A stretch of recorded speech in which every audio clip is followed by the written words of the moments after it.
May nga po Negros. Ini ang Digicast Negros 10. Ang nagapanguna nga napuno ka mga balita sa isla sa Negros ang amo ni Gadulong sa inyo. Update niyo kami via Facebook, YouTube, kag sa KCAT Channel 11. Kag sana na kami pamatian sa 91.1 FMR Bacolod. Kag yari na ang top 10 nga mga balita sa Negros subong adlaw. Vice Governor Jeffrey Ferrer pasalamat sa suporta sa Team Uniteam kag nagpanawagan sang respeto sa mga supporters.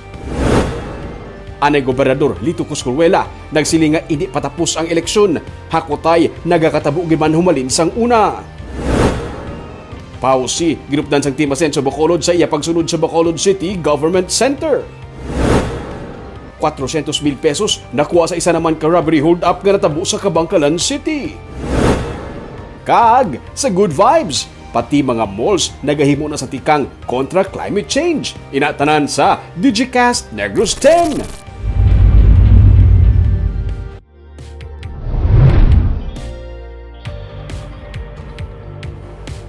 Sa number 10, ginabato na ni Negros Occidental Governor Eugenio Jose Lacson ang desisyon sa mga kaupod kag mga opisyales sa 1st District nga sila magasuporta sa kandidatura ni Presidential Candidate Ferdinand Marcos Jr.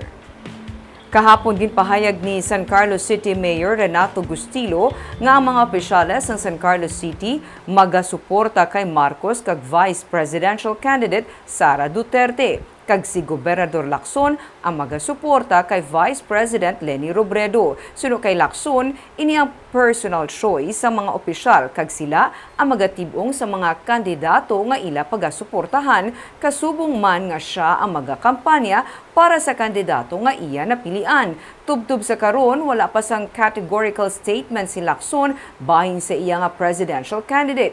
Pero iya naging pahayag damlag pa nga nakahibalo naman ang kadaman kung sino ang iya nga pagasuportahan. Sa Marso nakaschedule ang caravan ni VP Leni sa Negros Occidental. Kag suno kay Lacson, siya magatambong kung siya ang maimbitahan.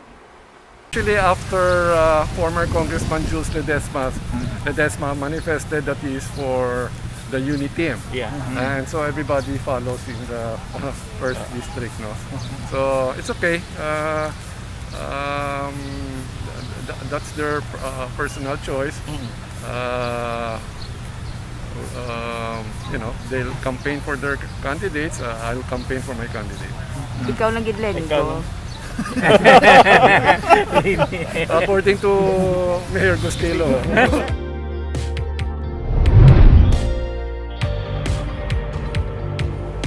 Sa number 9, Negros Occidental Governor Eugenio Jose Lacson mas pabor nga magapabilin sa Alert Level 2 ang Negros Occidental ilabi na karon nga kampanya na. Parayon ang pagdubo sa kaso sa COVID-19 sa Negros Occidental. 13 ang new cases sa February 23 nga report sa Provincial Incident Management Team kag nanaog na sa 574 ang active cases. Depende sa ipagwa ang alert level status para sa bulan sang Marso sa National Interagency Task Force pero may mga nagapaabot nga magapadulong sa paghalog pagid sang restrictions kasunod man sang sitwasyon sa National Capital Region. Kung siya lang ang pamangkuton sunod sa kay Lacson, mas luyag niyang kuntani nga alert level 3 pero kay gipapanaog na sa alert level 2 ang probinsya kuntani magapabilin na diri. Sunod sa gobernador, mas maayo na lang nga may mga pag-andam kag paghalong nga ginapatuman. Are we ready for alert level 1? I prefer to stay in alert level 3.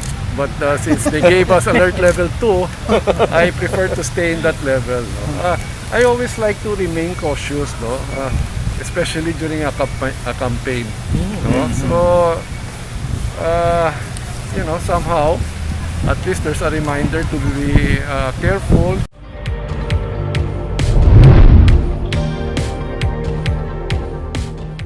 Sa number 8, handa na ang Bacolod nga mag-shift sa Alert Level 1. Inisunod kay Bacolod Mayor Evelio Leonardia. Nalabot na sang Bacolod ang tanan nga requirements para sa Level 1 category sunod sa alkalde. Luyag niya nga mapaidalom na ang syudad sa Level 1 sa mas labing madali nga panahon. pero paatag niya nga dapat tun-an na sang tanan nga mabuhi nga yara ang virus pero wala ini nagakahulugan nga magpinagusto na lang. Dapat sundon sa gihapon ang health protocols. Dugang pa niya, dako na ang pagbag-o sa palibot humalin sa nagsugod ang pandemic. Ang mga malls nga daw nangin ghost town sadto ang subong amat-amat na nga ginakadtuan sang tawo. We want to shift to that, no? And I understand there are certain requirements like even the vaccination of senior citizens, which I believe mapanaton. So, as soon as the IATF will agree, I would like to see Bacolod in under level number 1 at the soonest possible time. Sa number 7,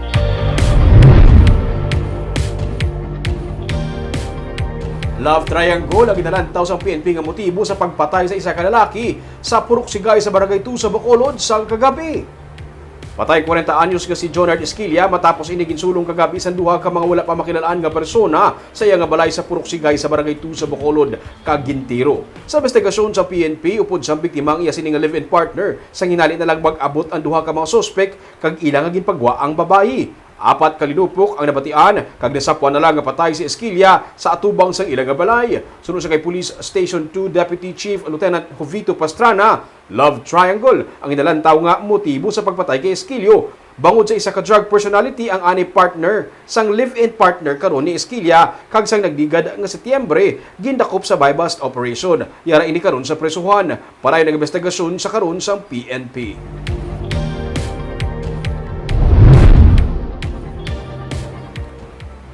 Sa number 6, active cases sa Negros Oriental ang masobra na lang sa isa kagatos. Manubo na ang active cases karon sa Negros Oriental bangod sang padayon man nga pagdamo sang recoveries kag jutay na lang ang mga nagaduga nga kaso sa probinsya. Sa sulod sang anom ka adlaw, 74 ang duga nga kaso sa probinsya. 153 naman ang na-record nga new recoveries. Pagsugod sang bulan sang Pebrero, yara pa sa 1,600 ang kaso. Pero karon 181 na lang ang active cases. Padayon man ang pagpanawagan sang Provincial IATF sa publiko nga magpabakuna bangod 53% pa lang sang target population ng fully vaccinated. Samtang Negros Occidental, ang mayara naman lang sa karon sang 574 ka-active cases matapos mag-record kahapon sang 40 new cases kag 68 new recoveries. Ang Bacolod naman nga may 4 new cases kahapon kag 60 recoveries, ang karon may 308 na lang ka-active cases.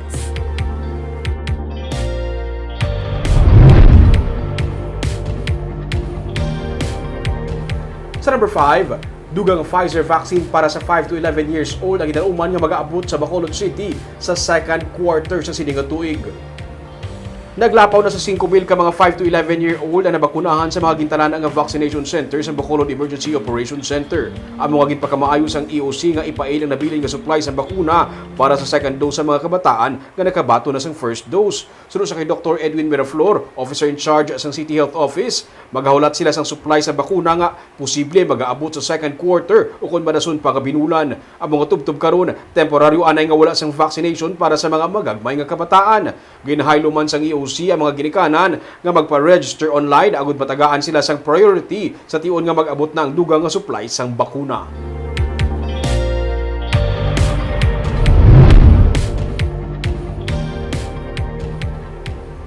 Sa number 4, 400,000 pesos nga cash ang nakuha sa robbery hold-up sa Cabancalan City. Isa naman ka panibag-o nga kaso sa robbery hold-up ang nagluntad kagabi sa barangay Kamugaw sa Cabancalan kung sa diin mag-live-in partner ang nabiktima. Sa investigasyon sa Cabancalan PNP, nagapungko lang sa gwa sang ilabalay ang duha ka biktima sa mag-abot ang mga armado nga suspect kag gintayaan sila sang armas. Ginpasulod sila sa balay kag ginkuha ang ila sini nga kwarta. Kapin 400,000 pesos tanan nga cash ang nakuha sa mga suspect sunod sa pulis kag isa ka cellphone. Ginalantaw sang PNP nga posible mga suspect amuman ang may kahimuan sa mga kaso sang robbery hold-up sa syudad.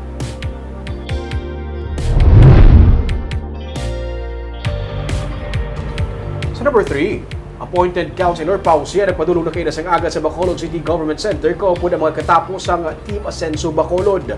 Ba-report si Nico Delfin. Bisan may ginabatsyag nga kakulba nangisog ang appointed city councilor nga si Pau Si nga magsaka sa opisina sang iya amay sa Bacolod City Government Center kaupod ang katapos ang Asenso Bacolod kaina sang aga. Si Pau Si among gin-appoint sa Malacañang agod magtalos sa iya nagtaliwan nga amay nga si Anay Councilor Elmer C. Upod sanday mayoralty candidate Albi Benitez, una nila ginhapitan ang opisina ni Vice Mayor Elcid Familiaran nga nagabi-abi naman sa ila pag-abot. Thank you. Good luck, Councilor. Vice. Kulba kag ti syempre I'm happy nga ti nang ayon ako di sa place nga iniya gusto giniya ni Papa nga ako ang makatapos ang iya term sa ini. So do happy gid ko nga syempre nakuha manamon ang ginpangabudayan manamon last time.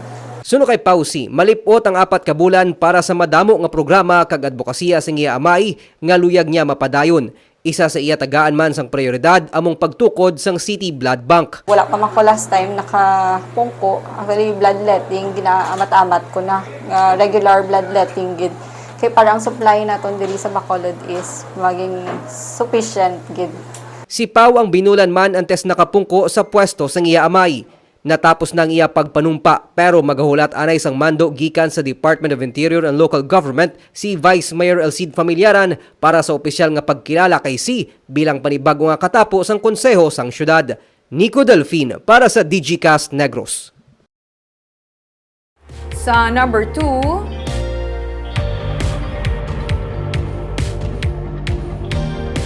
hindi pa tapos ang tanan sunod sa convener sang Negros for Leni. Ini sa tunga sang puwersa nga ginpakita sang unit team sa Grand Rally nga ginpatigayon kahapon.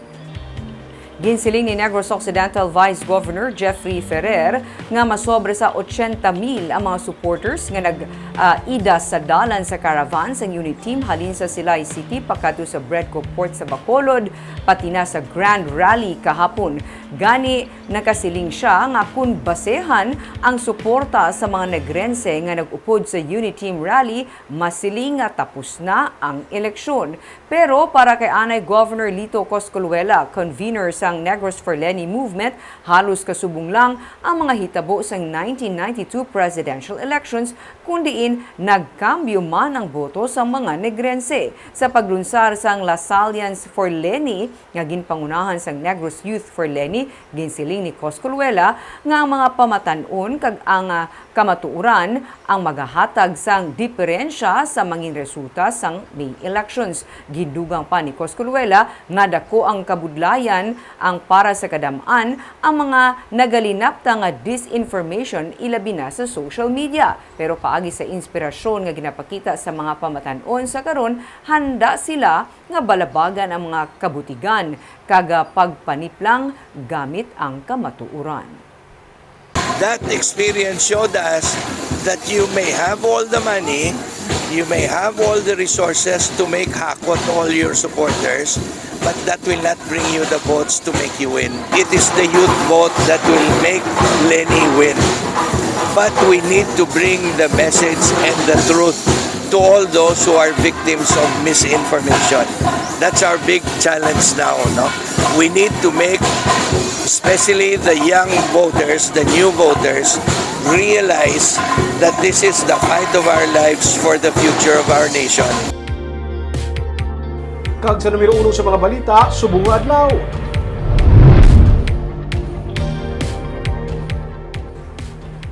Nagpasalamat si Vice Governor Jeffrey Ferrer sa ginpakita nga suporta para nanday Presidential Candidate Ferdinand Bongbong Marcos Jr. kag Vice Presidential Candidate Sara Duterte. Kaupod man diri ang panawagan sa respeto sa mapilian nga kandidato. Sunod kay Ferrer, nalabot gid man ang 80,000 nga natipon sa Grand Rally sa reclamation area. Kung nalabot diri, may mga 25,000 pa nga nagalinya sa dalan sa pagsugalaw kay BBM Sara, kaupod ang ilang mga senatorial candidates sa unit team. Pero nag-viral karon sa social media ang ginasiling paghaboy sa flyers sa kay Marcos sang supporters sang lain nga political group sa nag-agyang iya nga motorcade sa bahin sa Talisay City. Ginapasapasahan ang litrato kag ang video nga nagalaki pa sang chanting sang grupo nga magnanakaw. Suno kay Ferrer, kung tani magtutok na lamang sa kampanya kag kung paano padag-on ang ginaduso nga kandidato, tigaylo sang pagpakita sang hindi pagrespeto. Wala naman may komento pa si Marcos sa natabo nga insidente suno sa kay Ferrer. Tuma na pag-abi-abi nga ginhatag sa mga supporters suno sa vice-gobernador kung isipon kahapon ang una gid nga adlaw sang maragtason nga hitabo sa EDSA. Wala naging dumdum yadto sa mga tao kay nag-upod na sa kay BBM. Kung may issue man sa hakutay suno sa kay Ferrer, natural lamang nga hatagan sa masakyan ang mga supporters. Mayorya naman sa mga alkalde nga nagbulog sa BBM Sara pero sunod sa kay Ferrer, ginarespeto niya ang desisyon ng Mayor Alfredo Marañon III, Salvador Escalante kag Congressman Rafael Cueva. Kung wala man sila sa pagtililipon, kung wala man si Mayor Gina Lizares, yara naman ang iyang utod nga si Vice Mayor Oscar Montilla sunod sa kay Ferrer. As of press time, wala pa sa opisyal nga pahayag gikan sa pamunuan sang volunteers ni Vice President Leni Robredo. Thank you very much sa mga supporters na nagpakita to support the activities and then support BBM. It should be high level of campaign. Ang ginano ko lang kay may ara nga iba na incident nga ginhabuyan kami sang flyers. So meaning atuya, it was really the supporters of one of the presidential candidate. This is high level, binastos na iya. Pagkatapos ini isa man lang kita gyapon sa Negros. So padagaan nyo lang yung kandidato nyo, campaign for the right principle. How could you say something that kind of words to that person? Kung kawatan siya na way na siya nag-congressman, way na siya nag-gobernador, way na siya nag-senador. Sa Good Vibes, ang nagakusog nga bagyo kag ang tuman nga pag-init sa temperatura ang pila lamang sa epekto sang climate change. Pero nakahibalo bala kamo nga may mall sa Bacolod nga nagapatuman na sang tikang agudto mapahagan-hagan ang epekto sang climate change. May report si Romeo Subaldo. Ang tubig nga nagailig ag naga-flush sa urinal bowl sa restroom sang SM City Bacolod, ang wastewater sa mga kanan-an sa mall nga ginatreat liwat kag ginagamit sa flushing sa mga banyo. Ini para makakonserve sang tubig. Ang mga suga sa sulod sang mall, LED lights na tanan, ini para naman makakonserve sa energy. Kag, kada first Friday kag Saturday of the month, may waste market fair man sila. Ila ginabakal ang mga recyclable materials nga ginadala sa mall. Ining pila lamang sa pamaagi nga ginahimo sang SM City Bacolod para makabulig sa pagpahagan-hagan sa epekto sa climate change. Ang iba nila nga mga malls, solar power na ang nagapadalagan. Sunod sa Vice President for Operations for the Visayas ang SM Supermalls nga si Michelle Llanos, nagakaubos na ang natural resources sa kalibutan. Ilabi na ang tubig, gani subong pa lang dapat may ginahimo na nga tikang. Our planet's resources continue to deplete, most significantly freshwater sources. Mother Earth, with all its many gift-giving gifts, is in greater danger if these concerns are not taken seriously. Dugang pa niya, sang sinigid lamang nabatsaga na ang epekto sa climate change pinaagi sa bagyo nga Odette. Saksi ang mga Negrense sa kakusog sa bagyo kung sa diin tumay nga naapektuhan ang Southern Negros. 3, 2, 1.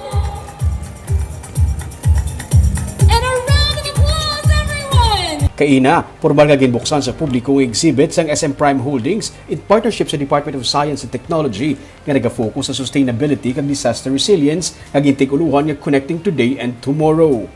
Nagkalaylain nga mga obra maestra sa mga local artist ang makitaan sa Northwest Wing sang Mall Tubtub Marso 20.